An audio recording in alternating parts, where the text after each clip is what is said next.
लंबे समय से परिवारवाद को लेकर चर्चा होती रही है। जब भी चुनाव नजदीक आते हैं तो परिवारवाद को लेकर सियासी उबाल आ जाता है।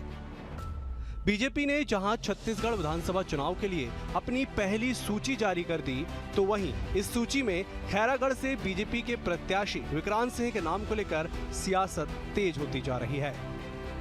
कहा जा रहा है कि विक्रांत सिंह पूर्व मुख्यमंत्री रमन सिंह के भांजे हैं, जिसके बाद कांग्रेस ने एक बार फिर बीजेपी को परिवारवाद के मुद्दे पर आड़े हाथों लिया है। मुख्यमंत्री भूपेश बघेल ने कहा कि परिवारवाद केवल दूसरों के लिए है या अपने लिए भी है, यही देखना है विक्रांत सिंह को टिकट मिल गया, रमन सिंह और अभिषेक सिंह को टिकट मिलता है कि नहीं। वहीं पूर्व मंत्री अमरजीत भगत ने कहा कि परिवारवाद पर बीजेपी केवल आरोप लगाती है, उसका पालन नहीं करती है। रमन सिंह अपने भांजे विक्रांत सिंह को टिकट दिलाया है, ये भी परिवारवाद की श्रेणी में आता है। मामा भांजा एक साथ लड़ेंगे तो वह भी परिवारवाद कहलाएगा। सबसे चौंकाने वाला जो टिकट है वो विक्रांत सिंह का है। परिवारवाद नहीं चलेगा तो रमन सिंह के भांजे हैं, तो रमन सिंह जी और उसके बेटे की पत्नी क्या साफ करने वाली भारतीय जनता पार्टी। ये तो कल जो रिजल्ट आया उसकी सबसे बड़ी खबर तो यही होना चाहिए था, लेकिन आप लोगों ने उस पर ध्यान दिया नहीं है। विक्रांत सिंह के टिकट मिलना क्या संकेत है? परिवारवाद कि रमन सिंह को शायद अब टिकट ना मिले, अभिषेक सिंह के टिकट को शायद ना मिले। दूसरी तरफ बीजेपी एक बार फिर परिवार के मुद्दे पर कांग्रेस को आड़े हाथों ले रही है। पूर्व मंत्री ब्रजमोहन अग्रवाल कह रहे हैं कि 100 चूहे खाकर बिल्ली हज को चली। सोनिया गांधी, राहुल गांधी, प्रियंका गांधी ऐसे लोग परिवारवाद की बात करते हैं। बीजेपी ने जो छक्का मारा है उससे कांग्रेस घबराई हुई है। उन्होंने कल्पना भी नहीं की थी कि बीजेपी 3 महीने पहले सूची जारी करेगी। जो टिकट डिक्लेयर हुई है वह सभी कैंडिडेट जीतने वाले हैं। इससे कांग्रेस को धक्का लगा है। मौत और कांग्रेस के टिकट का कोई ठिकाना नहीं है। इन दो चीजों को कोई नहीं बता सकता। 100 चूहे खाकर बिल्ली हज करने चली। सोनिया जी, राहुल जी, प्रियंका जी, जीजा जी और ऐसे लोग परिवारवाद की बात कर रहे हैं। बीजेपी ने जो छक्का मारा है, बॉल को बाउंड्री के पार किया है, उससे कांग्रेस घबराई हुई है, परेशान है, हताश है, निराश है। उन्होंने कल्पना भी नहीं की थी कि चुनाव के 3 महीने पहले बीजेपी टिकटें डिक्लेयर कर देगी, और जो टिकटें डिक्लेयर की है वो उनके लिए बहुत बड़ा धक्का है, क्योंकि कहते हैं कि कांग्रेस की टिकट का कोई ठिकाना नहीं है। जैसे मौत और कांग्रेस की टिकट, ये दो चीज़ों को कोई नहीं बता सकता। इसलिए भूपेश बघेल जी परेशान हैं कि कांग्रेस की टिकट कब फाइनल होगी, कब केंद्रीय समिति की मीटिंग होगी। परिवारवाद पर सियासी पारा पहली बार गर्म नहीं हो रहा है। इससे पहले भी लगातार बीजेपी परिवारवाद के मुद्दे पर कांग्रेस को घेरती नजर आई है, लेकिन बीजेपी की सूची जारी होने के बाद इस बार कांग्रेस बीजेपी पर हमलावर है, क्योंकि पहली ही सूची में पूर्व मुख्यमंत्री रमन सिंह के भांजे विक्रांत सिंह को जगह दी गई है। अब देखना होगा कि आने वाली बीजेपी की सूची में क्या परिवारवाद को जगह दी जाएगी। Bureau report, BSTV, Raipur. नमस्कार, जवाब तो देना होगा में आप सभी का स्वागत है। मैं हूं डॉक्टर अवधेश मिश्रा। दरअसल छत्तीसगढ़ के सूबे में परिवारवाद की सियासत कोई नई बात नहीं है। इससे पहले भी दोनों दल एक दूसरे पे आरोप प्रत्यारोप लगाते रहे हैं। नामों को लेके, रिश्तों को लेके और रिश्तेदारियों को लेके जिस तरह से सूबे की सियासत बलवती हुई है, अब उसी क्रम में एक और अध्याय जुड़ गया ये कि कल बीजेपी ने 21 नामों का ऐलान किया, जिसमें अब कांग्रेस कटाक्ष कर रही है कि परिवारवाद को समाप्त करने की दुहाई देने वाली बीजेपी रमन सिंह के भांजे को टिकट देती है तो भूषण लाल जांगड़े की बेटी को टिकट देती है और दूसरी ओर परिवारवाद समाप्त करने की बात करती है। बहरहाल आज इसी विषय पर चर्चा करेंगे। 3 बेहद ही खास मेहमान हमारे साथ जुड़े हुए हैं। बीजेपी से श्रीचंद सुंदरानी जुड़े हुए, पूर्व विधायक है, बीजेपी के प्रवक्ता है। सुंदरानी जी, आपका स्वागत है। कांग्रेस की ओर से PCC महामंत्री वरिष्ठ नेता चंद्रशेखर शुक्ला जी जुड़े हैं। शुक्ला जी, आपका स्वागत है। और वरिष्ठ पत्रकार बाबूलाल शर्मा जी भी जुड़े हुए। बाबूलाल जी, आपका भी बेहद स्वागत है। पहला सवाल मेरा सुंदरानी जी आपसे है, इसलिए क्योंकि आपकी पार्टी ने टिकट का ऐलान कर दिया।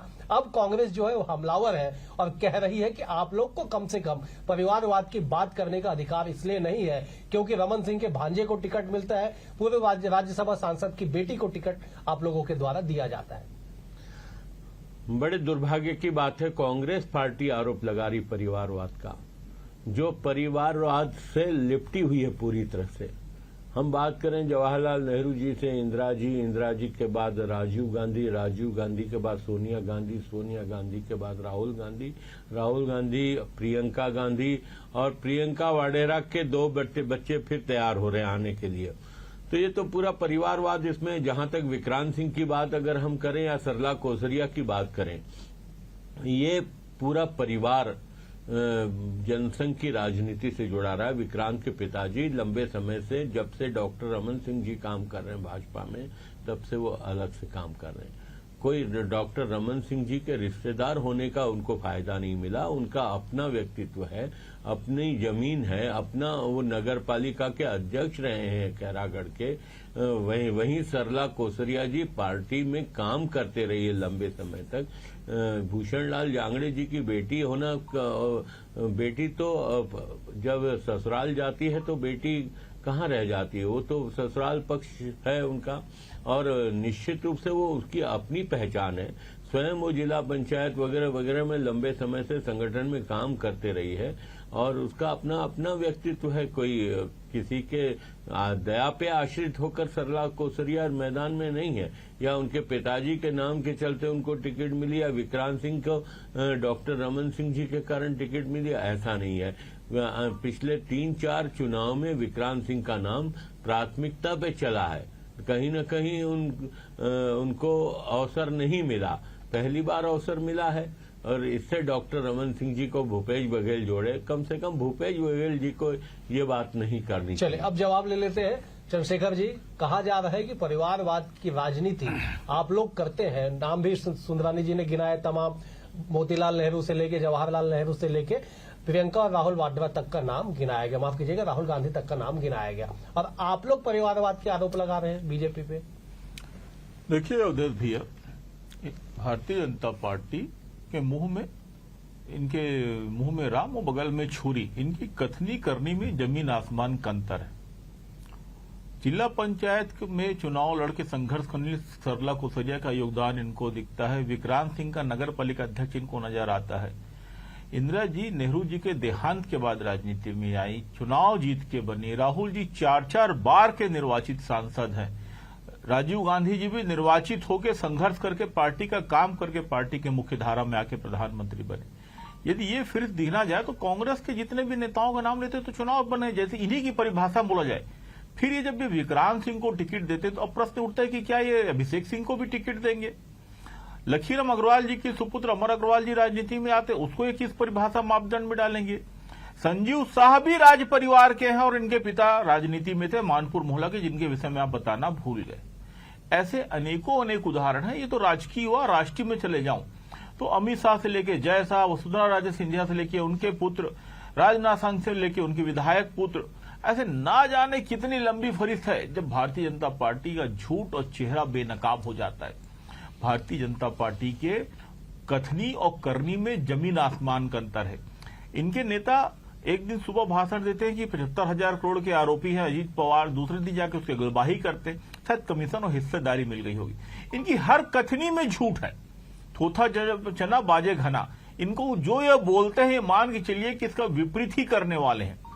आज प्रश्न उठता है कि अब विक्रांत सिंह को टिकट मिल गई तो क्या रमन सिंह के पुत्र अभिषेक सिंह चुनाव नहीं लड़ेंगे? यह भी तय हो जाए कि अब अमर अग्रवाल चुनाव नहीं लड़ेंगे।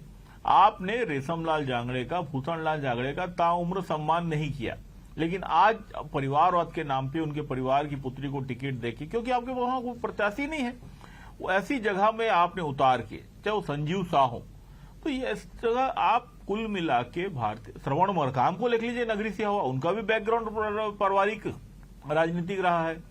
तो निश्चित तौर पर भारतीय जनता पार्टी को इस प्रकार की बातें कहने का, और जिनकी बात अभी सुंदरानी जी सफाई दे रहे थे कि ये तो विक्रांत सिंह नगर पालिका अध्यक्ष है, तो राहुल जी क्या सांसद मनोनीत हुए थे, या इंदिरा जी और राजीव जी सांसद मनोनीत हुई थी, ये सब बोलने के पहले भारतीय जनता पार्टी को सोचना चाहिए। मैंने कहा ना, इनके कथनी करनी में बहुत जमीन आसमान है। मुंह में राम है इनके, बगल में छुरी है। चलिए मैं एक बार बाबूलाल जी को इन कर लेता हूँ। बाबूलाल जी, दोनों ही दलों की बातों को आपने सुना, और छत्तीसगढ़ हो, अविभाजित मध्य प्रदेश वाली छत्तीसगढ़ हो, आप यहाँ के सूबे की सियासत को बेहद ही करीब से जानते हैं। परिवारवाद की जो सियासत का जो फसाद इन दिनों चला है, इसका खात्मा कहाँ पे होगा और किसके बातों में कितना दम है परिवारवाद को लेके, खास करके छत्तीसगढ़ में, क्या मानते हैं आप? मैं इसको इस रूप में लेता हूँ कि आप इसको परिवारवाद की श्रेणी बहस का विषय बनाते ही क्यों है? क्यों डॉक्टर का बेटा जब डॉक्टर बनता है तो तब विवाद क्यों नहीं होता? एक व्यापारी का बेटा व्यापार करता है तो वो विवाद क्यों नहीं होता? परिवारवाद राजनीति में ही है क्या? और राजनीति में अगर किसी में प्रतिभा है तो क्यों नहीं आना चाहिए राजनीति में? उसकी अपनी प्रतिभा के आधार पर आए। लेकिन ये प्रमाणित अगर हो जाए कि किसी दबाव से उसको टिकट दी गई है, तब आप कह सकते हैं कि परिवारवाद का काम किया गया है। जब रमन सिंह को, अभिषेक सिंह को भी टिकट मिल जाए और विक्रांत सिंह को भी टिकट मिल जाए, तब आप कह सकते हैं परिवारवाद का मसला है। अब इंदिरा गांधी, जवाहरलाल नेहरू गुजर गए, उसके बाद इंदिरा गांधी आई, इंदिरा गांधी गुजर गई, उनके बाद राजीव गांधी आया, राजीव गांधी गुजर गए, उसके बाद सोनिया आई। सोनिया जी हैं और राहुल भी राजनीति में हैं। अब इतने पहले के जितने नाम मैंने लिए वहां आप कैसे कह सकते हैं कि परिवारवाद है? वो तो अपनी अपनी क्षमता से बैठते चले गए। ठीक है, वो बात कही जा सकती है क्योंकि राजीव गांधी राजनीति में नहीं थे और उनको बैठाया गया, वहां पर कह सकते थे। लेकिन इंदिरा गांधी में तो कुवत थी, नेहरू जी के रहते ही वो राजनीति में थी, वो जान रही थी। अब परिवारवाद में कोई ऐसी बात मुझे नजर नहीं आती जिसका मैं विरोध करूं। अगर किसी में क्षमता है, प्रतिभा है, तो उसको आगे आता है तो कोई दिक्कत की बात नहीं है। मेरा सोच अपना ये है।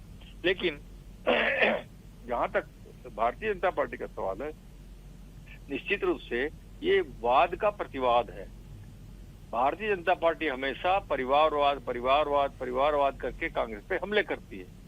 इसलिए उसका जवाब देने के लिए जो है, तुम हमको परिवारवाद के नाम से गाली देते हो और खुद भी वही करते हो, ये बताने के लिए जो है ये मुद्दा बिल्कुल सही है, इसमें कोई दो राय नहीं। लेकिन परिवारवाद बिल्कुल बाबूलाल जी, बिल्कुल आपकी बातों में से सहमत हूं। अगर लाल किला के प्राचीर से प्रधानमंत्री नरेंद्र मोदी अगर स्वतंत्रता दिवस के भाषण में परिवारवाद का जिक्र करते हैं तो समझा जा सकता है कि राजनीति में परिवारवाद का महत्व कितना ज्यादा है, और उसे समाप्त करने के लिए बीजेपी दुहाई तो देती है, बीजेपी दम तो भरती है, लेकिन ठीक जब टिकट का वितरण होता है तो कांग्रेस सवाल उठाती है। सुंदरानी जी, ऐसा फिर कैसे चलेगा कि एक और आप लोग कहते हैं कि परिवारवाद नहीं होना चाहिए, बाबूलाल जी कह रहे थे कि अगर आप में क्षमता है तो परिवार का तो जिक्र ही नहीं होना चाहिए। देखिए, परिवारवाद से तो पूरी तरह से कांग्रेस लिपटी हुई है। भारतीय जनता पार्टी में कहाँ परिवारवाद है? क्या प्रधानमंत्री मोदी जी के परिवार का कोई सदस्य प्रधानमंत्री रहा था क्या? अटल जी के परिवार का कोई सदस्य पहले प्रधानमंत्री रहा था, अटल जी प्रधानमंत्री बने? लाल कृष्ण आडवाणी जी के परिवार के आगे या बाद में कभी कोई पदाधिकारी रहा क्या? तो ये परिवारवाद को कभी भारतीय जनता पार्टी ने स्वीकार नहीं किया। लेकिन अगर कोई कार्यकर्ता बनकर पार्टी का काम करता है और वो आगे आता है, आगे बढ़ता है, संघर्ष करके आगे बढ़ता है, तो निश्चित रूप से उसको अवसर मिलना चाहिए। वो परिवारवाद नहीं कहलाएगा। लेकिन ये परिवारवाद जो विरासत में परिवारवाद मिला है कि प्रधानमंत्री जी का बेटा प्रधानमंत्री बनेगा, प्रधानमंत्री की बिटिया प्रधानमंत्री बनेगी। कांग्रेस के अध्यक्ष लगातार आप देख लीजिए, सोनिया जी लंबे समय तक कांग्रेस की अध्यक्ष रही, राहुल गांधी जी कांग्रेस के अध्यक्ष रहे। पहली बार तो परिवारवाद के आरोप से मुक्त होने की कोशिश करके खड़गे जी को अध्यक्ष बनाया। क्यों? इसलिए बनाया कि इनके ऊपर लगातार आरोप लग रहा था और ये आरोप से मुक्त होना चाहते थे। लेकिन आज भी पर्दे के पीछे कौन पार्टी चला रहा? सोनिया जी चला रही, राहुल गांधी चला रहे। बिना राहुल गांधी और सोनिया जी के कोई निर्णय खड़गे जी ले पा रहे हैं क्या? एक भी निर्णय खड़गे जी का आप बताते, ये जो उनका स्वयं का निर्णय लिया गया हो। चलिए बिल्कुल जवाब ले लेते। चंद्रशेखर जी लगातार हमारे साथ हैं। चंद्रशेखर जी, गंभीर आरोप आप लोगों पे लग रहे हैं कि आप लोग आज की भी जो स्थिति है, आप लोग के आज के भी जो अध्यक्ष है वो भी गांधी परिवार के ही निर्णय को आगे बढ़ाते हैं अपने नाम लगा के। वेंकैया नायडू जी से लेके जेपी नड्डा तक कितने डमी हैं ये पूरा देश दुनिया जानता है। धकेल के हटा दिया जाता है भाजपा मुख्यालय के प्राचीर से जेपी नड्डा को जी को जब माननीय मोदी जी जाते हैं फोटो खिंचवाने, ढकेल के हटा दिया जाता है। और मुझे बताइए कि कैलाश विजयवर्गीय के सुपुत्र जो आक्रामक बल्लेबाज है, उनको राजनीति में आने के लिए कौन सी परीक्षा उन्होंने पास की थी? ये कैलाश सारंग जी के पुत्र जो अब आज मध्य प्रदेश में सांसद हैं, मंत्री हैं, स्वास्थ्य मंत्री हैं, या वसुंधरा राजे जी के पुत्र, या इस टाइप के राजमाता विजयराजे सिंधिया जी के पौत्र ज्योतिरादित्य सिंधिया, इन्होंने ऐसी कौन सी योग्यताएं हासिल कर रखी थी जिसकी वजह से आज वो राजनीति में है? येदियुरप्पा के पुत्र की बात करें, जो मुख्यमंत्री बनने के लिए जी प्राण कर दिए थे कर्नाटक में, और जिस वजह से कर्नाटक में भारतीय जनता पार्टी की हार हुई। तो ऐसे अनेक उदाहरण है जो मैं जवानी आपको गिना दूंगा, राजस्थान से लेके मध्य प्रदेश लेके कर्नाटक से लेके उत्तर प्रदेश तक, जहां पे आप साबित हो जाएंगे कि इनके पुत्र पौत्र आपके जो अनुराग सिंह है वो कहां से पैदा हुए, इन्होंने ऐसी कौन सी योग्यताएं हासिल कर रखी थी। तो इसलिए इनकी कथनी और करनी में जमीन, ये जब बोलते हैं और जब बातें करते हैं तब इस प्रकार की बातें करते हैं, उसके ठीक विपरीत आचरण करते हैं। यही भारतीय जनता पार्टी का दोहरा चरित्र, चाल चेहरा, चरित्र, रवैया है। और इसीलिए भारत की जनता का मन न सिर्फ इनसे ऊब चुका है, बल्कि भारत की जनता इन्हें पहचान चुकी है। हमारे व्यक्ति यदि निर्वाचित होकर आए तो उनको उसमें परिवारवाद नजर आता है, इनके व्यक्ति यदि मनो बन जाते हैं तो ये उनकी योग्यताएं नजर आ जाती है। तो ये जो दोहरा चरित्र है, अब रायपुर में भी कुछ नेता अपने पुत्रों को लॉन्च करने में लगे हुए हैं। तो ये सब जो चीजें हैं, अब बाद में बता दें कि उसकी योग्यता है, तो ये सब जो चीजें हैं ये सब जनता के सामने है, प्लेटफॉर्म में है, और जनता सब चीजों को समझती है और इनके झूठ को, बेबुनियाद चीजों को पकड़ती। मेरा तो सीधा आरोप है कि भारतीय जनता पार्टी अभी और कई नेता पुत्रों को पुत्र टिकट देने वाली है, जिसमें अभिषेक सिंह भी होंगे, अभिषेक सिंह और इसके जैसे और अनेक लोग। बिल्कुल जवाब ले लेते सुंदरानी जी। बड़ा गंभीर आरोप लग रहा है कि अभी तो केवल 21 नामों का ऐलान हुआ है, अभी तो आपको कुल 90 तक जाना है। अभी से ये स्थिति है परिवारवाद के, 90 में 3-4 है, 90 में 3-4 है, 21 में 3-4 है, मतलब 90 आते आते कम से कम 10-15 हो जाएंगे। आप जवाब दीजिए सुंदरानी जी। देखिए, बहुत हास्यास्पद बात कर रहे हैं आदरणीय शुक्ला जी। कौन से 3-4 कैंडिडेट हैं आप बताइए? एक संजीव शाह, सरला कोसरिया, संजू शाह आज से 10 साल पहले विधायक रहे हैं पार्टी के, लेकिन उनके बाप दादा तो विधायक थे। अरे बाप दादा तो थे। अरे बाप दादा विधायक थे, तो आप आरोप किस आधार पे लगाते हैं? बाप दादा है, आप आरोप किस आधार पे लगाते हैं? हम जो लगा रहे हैं विरासत वाली बात, लाल किले के प्राचीर से चिल्लाते हैं। संजू शाह विरासत में मिला है क्या? लाल किले से प्राचीर से झूठ बोलते हैं। नहीं, हमारे नेता कोई झूठ नहीं बोलते। आप बोला है भाई, देश देखा है, परिवारवादी पार्टी है आपकी, पूरे देश ने देखा है। परिवारवादी पार्टी है, प्राइवेट लिमिटेड चल रहा है कर्नाटक में, येदियुरप्पा का, राजनाथ सिंह का प्राइवेट लिमिटेड चल रहा है, वसुंधरा राजे सिंधिया का प्राइवेट लिमिटेड चल रहा है। निर्णय ले सकते हैं क्या राहुल गांधी जी के बिना? राज सिंह, वीरभद्र सिंह जी का प्राइवेट लिमिटेड चल रहा है। कोई निर्णय खड़गे जी ले सकते हैं? ले रहे हैं, लगातार निर्णय ले रहे हैं। नड्डा जी ले सकते हैं क्या, ये बताइए? एक विधानसभा नड्डा जी ले सकते हैं क्या निर्णय, ये बताइए? कर्नाटक जी को तो ढकेल दिया गया प्राचीर से, राज्य है, भाजपा मुख्यालय के प्राचीर से ढकेल दिया गया था फोटो खिंचाते समय। तो राहुल गांधी पूरे देश ने देखा है, पूरे देश ने देखा है। भैया फोटो खिंचाते समय नड्डा जी को ढकेल दिया गया था। जी ने निर्णय लिया, राहुल गांधी को साथ में बिठा के निर्णय लिया। क्या है राहुल गांधी पार्टी की आंतरिक बैठक में आप निर्णय की बात करते हैं, नड्डा जी को तो ढकेल दिया गया था सार्वजनिक रूप से। आज वो संगठन में क्या है? आपको नड्डा जी को ढकेल दिया गया था, आप उसके पहले माफी मांगे। प्रदेश का अध्यक्ष नियुक्त करना होता है खड़गे जी को, तो बिना राहुल गांधी को साथ में बिठाए नहीं कर सकते। एक निर्णय बिना राहुल गांधी के नहीं ले सकते। कोई निर्णय आम वो तो नाम के अध्यक्ष है, हमारे यहाँ नड्डा जी नाम के अध्यक्ष, और आप जो बंद कमरे में हमारे यहाँ वो सही है। नड्डा जी नाम के अध्यक्ष कमरे में ना बैठक हुई, ना आवेदन आया, आपने प्रत्याशी डिक्लेयर कर दिया। आपको क्या मालूम? ये सही है? क्या मालूम? ये सही है? अरे आपको क्या मालूम? हमने कार्यकर्ताओं पर विश्वास होता है, थोप दिया। नहीं, हमने टिकट की प्रक्रिया जो भी अपनाई हो, इससे आपको पेट में दर्द क्यों हो रहा है? इतना क्यों घबरा गया? ये तो आपके कार्यकर्ता बोल रहे हैं भाई, नहीं आपके कार्यकर्ता बोल रहे हैं। कांग्रेस को सांस सूख गया है। एक बार बाबूलाल जी के पास में चलता हूँ, मैं फिर लौटूंगा आप लोगों का। बाबूलाल जी बोल रहे हैं भाई, जिस तरह से तमाम बातों को आप सुन रहे हैं, परिवारवाद की सियासत से लेके पार्टी के द्वारा प्रत्याशी घोषित करने की प्रक्रिया तक पे चर्चाएं हो रही है। कहा जा रहा है कि कांग्रेस ने कैलेंडर के तरह पे चुनाव के कार्यक्रम को घोषित किए कि 17 से लेकर 22 अगस्त तक आप ब्लॉक में आवेदन करेंगे, उसके बाद जिले स्तर की बैठक होगी और प्रदेश स्तर की बैठक होगी। लेकिन बीजेपी के भीतर खाने और अभी भी कांग्रेस के साथी आरोप लगा रहे हैं कि बीजेपी में कब बैठक हो गई, कब नामों का पैनल बन गया, सीधे ऐलान कर दिया गया। देखिए, ये सब आंतरिक मामले होते हैं, आंतरिक रणनीतियां होती हैं अपनी अपने तरीके की। इस सूची से कुछ संदेश देने का प्रयास हुआ है। जो आप जिस मुद्दे को पकड़ के डिबेट करवा रहे हैं, ये एक अलग मुद्दा हो गया, लेकिन इससे बहुत सारे संकेत दिए हैं। पहला संकेत तो है कि हम आदिवासियों के साथ हैं, आदिवासी हमारे साथ हैं, मैक्सिमम आदिवासी लोगों को टिकट दी गई है। दूसरी चीज ये है, एससी वर्ग को भी देखा गया है इसमें, और जो है ओबीसी वर्ग के मैक्सिमम लोगों को टिकट दी गई है। ये साधने का प्रयास है। विजय बघेल को उतार करके ये संदेश देने का प्रयास किया गया है कि विजय बघेल उनके परिवार का आदमी, ये कह रहा है कि भ्रष्टाचारी है भूपेश बघेल, है ना, और वो छत्तीसगढ़िया नहीं है, ऐसे बयान आ रहे हैं।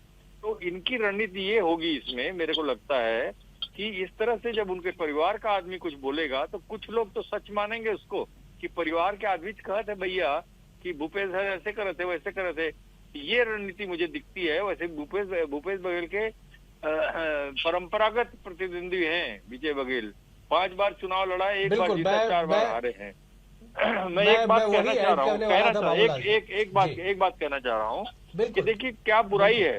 एक व्यापारी, अगर मैं व्यापारी हूँ और मेरे उम्र तक के मैं व्यापार किए हूँ, मैंने लाखों रुपए कमाए हैं या कुछ भी किया है, तो उस व्यापार को मैंने बढ़ाया है, तो मेरी उम्र के बाद में अंतिम पड़ाव में मैं तो चाहूंगा ना कि मेरा पुत्र जो है मेरा काम संभाले। नहीं चाहूंगा क्या? मैं तो चाहूंगा।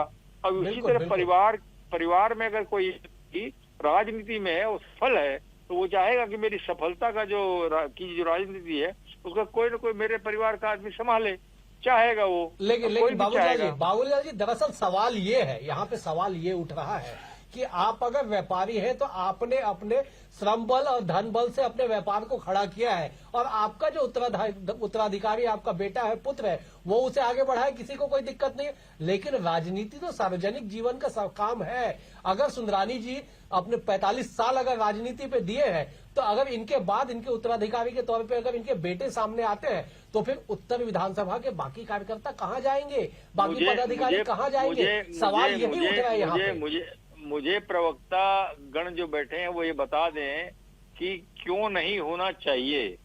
बाकी कहाँ जाएंगे नहीं, ये बाकी में से ये भी है।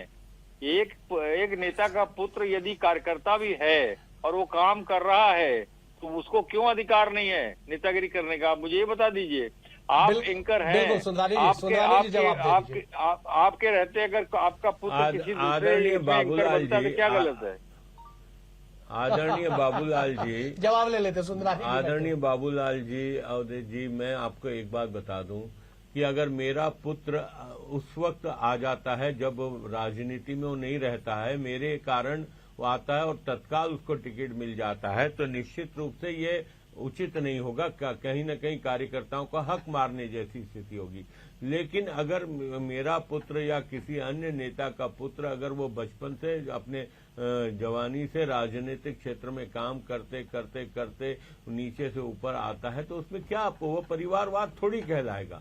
वही तो मैं कह रहा हूँ। लेकिन बिल्कुल चंद्रशेखर जी जो है उनसे भी जवाब ले लेते। चंद्रशेखर जी, अगर नेता का पुत्र अगर राजनीति में समय देता है और वो अगर योग्यता के आधार पे आगे आता है, तो फिर परिवारवाद का आरोप क्यों लगाया जाता है?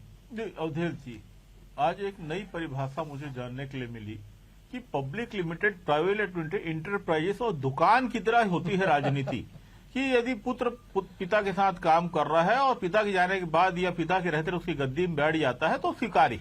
कहाँ बोला? बस ये है कि ये कांग्रेसी नहीं होना चाहिए। जी कह रहे हैं, ये कांग्रेसी नहीं होना चाहिए। नहीं हम नहीं कह रहे। भाजपा का है तो हम नहीं कह रहे, हम तो ये कह रहे हैं कि वो अगर वो शुरू से पार्टी का काम करता है, शुरू से पार्टी का काम करता है, कांग्रेसी मत हो, कांग्रेसी मत हो। कांग्रेसी होगा तो लाल किले की प्राचीर से हम विरोध करेंगे। परिवार के अलावा कांग्रेसी होगा तो हम लाल किले के प्राचीर से विरोध करेंगे। गांधीवाद, गांधी परिवार का पुत्र होगा, परिवार के अलावा कोई आपको दिखता है क्या? इंदौर के आक्रामक बल्लेबाज की तरह छत्तीसगढ़ के रायपुर में कोई आक्रामक बल्लेबाज पैदा हो जाए फ्लैग छपता है, आपके 3 गांधियों के फोटो होते हैं, सोनिया जी का फोटो होता है, राहुल जी का फोटो होता कांग्रेस है, की सोनिया आस्था जी का विषय है, इसमें आपको क्या तकलीफ है? हमारे नेता हैं।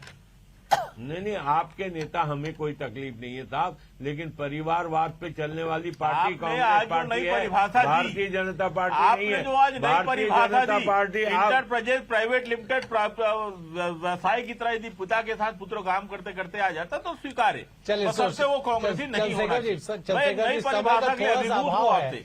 लेकिन आपकी अवश्य नई इस विषय परिभाषा पर के चर्चा मैं में और भी अभिभूत करना हूँ चाहता था, भाई। लेकिन बिल्कुल कांग्रेस समय में इजाजत नहीं देते। परिवारवाद है, कांग्रेस घबरा सुंदरानी गई जी, है। हमें समाप्त करना होगा।